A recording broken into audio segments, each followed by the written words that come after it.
유가증권 시장부터 체크해봅니다. 외국인이 매도로 돌아서면서 지수도 좀 휘청되는 모습입니다. 오늘까지 3거래일 연속해서 하락하는 모습이고요. 오늘 시초가는 2162포인트에서 형성됐었는데 이내 힘이 빠졌죠. 현재는 2150선도 이탈했습니다. 예상 체결지수 보겠습니다. 전거래일 대비 0.54% 하락입니다. 2145점, 2146.06까지 현재 나타나고 있네요. 보시면은 5일 이동평균선 오늘장에서 이탈할 것으로 전망되고 있습니다. 이어서 코스닥 넘어가겠습니다. 어제는 분위기 좋았는데요. 하루 만에 다시금 숨고르기 국면을 맞고 있습니다. 오늘 시초가가 701포인트에서 형성이 됐는데 사실 그 이후에는 700선 거의 구경을 하지 못했죠. 하락으로 전환돼 있습니다. 현재 상황입니다. 전거래일 대비 0.48% 하락, 696.01포인트 지나가고 있는 모습입니다. 5일 이동평균선이 아슬아슬한 모습이네요. 종목별 흐름 보겠습니다. 허 의원님. 네, 지금 오늘 환율 때문에 좀 이제 수출 관련 대형주들 흐름은 좀 안 좋습니다. 삼성전자 같은 경우 한 2% 정도 밀려 있고요.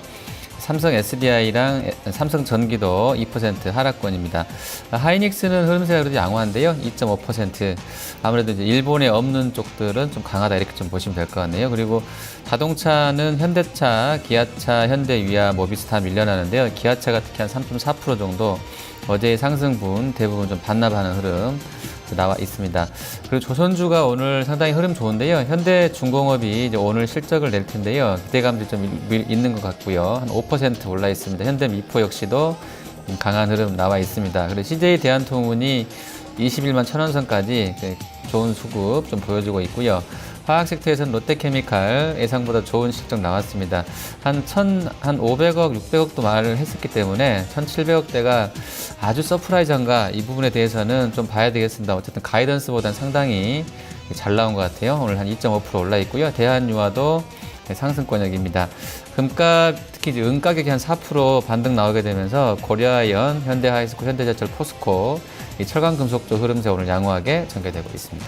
네, 그 밖에 종목군 체크해 보겠습니다. 오늘 의류 관련주들 어제 요커 기대감으로 상당히 좀 강했었는데요. 오늘도 이렇게 새롭게 중국에 진출한다라는 소식이 나온 기업주들 상당히 강합니다. 패션그룹 형제라고 있는데요. 이 회사의 계열사라고 보시면 되겠습니다. 에리트 베이직, 교복 회사로 잘 알려져 있죠. 그리고 우성 INC 두 종목인데요. 에리트 베이직이 현재 6% 정도의 상승 흐름 나타내고 있고요. 우성 INC 마찬가지로 계열사입니다. 3% 가깝게 상승을 하고 있습니다. 반면에 전거래일 급증했던 이런 중국 관광과 관련된 종목들 이번에는 이 원엔 환율 하락으로 인해서 관광객을 일본에 어느 정도 뺏길 수도 있다라는 다소 좀 회의적인 시각도 나타나면서 오늘장에서는 뒷걸음질 치는 종목들이 훨씬 더 많습니다. 보령 메디앙스, 모나리자 나란히 5%대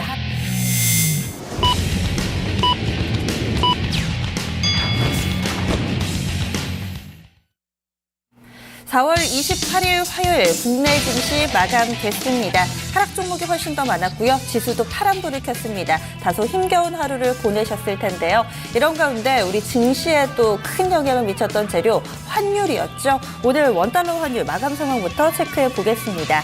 시간대 흐름으로 좀 봤을 때요. 오늘 장중에 1,070원은 좀 어느 정도 지켜졌습니다. 1,070원에서 1,072원 정도 굉장히 좁은 박스권 내에서의 흐름을 나타냈고요. 앞서서도 이 거래를 연속해서 하락하는 모습이었는데요. 오늘장에서도 마이너스권 내 흐름은 이어졌습니다. 급락세가 이어집니다. 3원 하락하면서 1,070원에서 마감이 됐습니다. 연 저점을 이탈했네요. 그럼 오늘 국내 증시 특징은 어떻게 정리해 볼 수 있을까요, 허 의원님?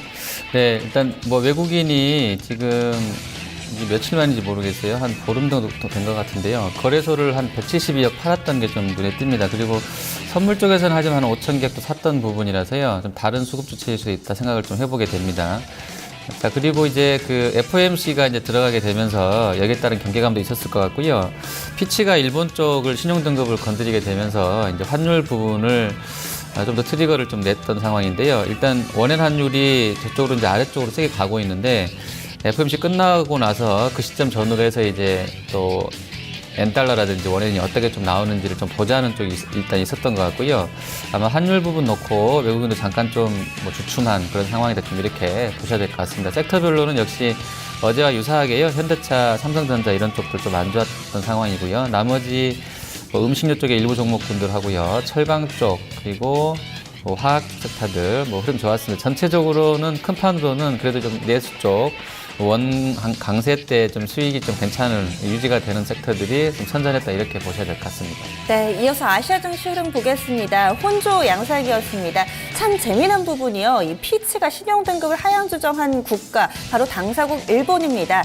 아무래도 좀 이렇게 되면 투자 심리가 좀 위축되지 않을까라는 부분도 있었는데 그것보다는 오히려 이 환율 영향으로 인해서 실적 개선에 대한 기대감으로 해석이 됐고요. 일본 증시는 올랐습니다. 니케이 225 지수 0.4% 상승하면서 하루 만에 2만 선을 다시 회복을 했습니다.